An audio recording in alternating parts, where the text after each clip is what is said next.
যুক্তরাজ্যে বৈধ ভিসার আড়ালে চলছে ভুয়া চাকরির ভয়ঙ্কর বাণিজ্য। স্কিলড ওয়ার্কার ভিসার নামে লাখ লাখ টাকার লেনদেন।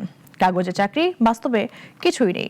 দ্য টাইমস এর গোপন অনুসন্ধানে উঠে এসেছে এই কালোবাজারের বিস্তৃত নেটওয়ার্ক।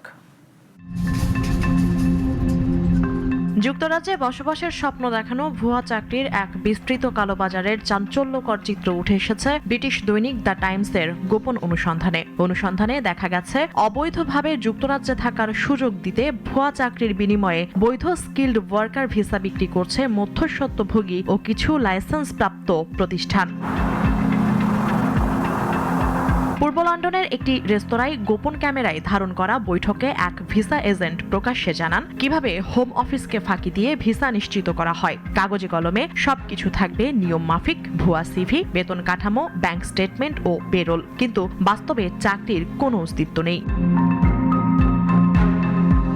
প্রতারণার কৌশল অনুযায়ী ভিসা প্রার্থী নিয়মিত বেতন পেলেও সেই অর্থ মাস শেষে এজেন্ট বা স্পন্সর প্রতিষ্ঠানে ফেরত দিতে বাধ্য হন। সঙ্গে দিতে হয় অতিরিক্ত ফি। এই ভুয়া স্পন্সরশিপের দাম 13,000 থেকে 20,000 পাউন্ড পর্যন্ত।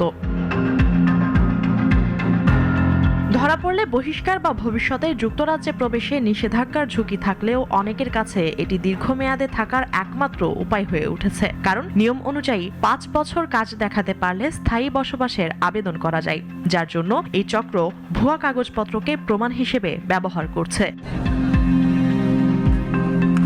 4 মাসের অনুসন্ধানে দ্য টাইমস 26 জন এজেন্ট ও প্রতিষ্ঠানের সঙ্গে কথা বলেছে এবং 250টিরও বেশি ভুয়া চাকরির প্রস্তাবের নথি পেয়েছে।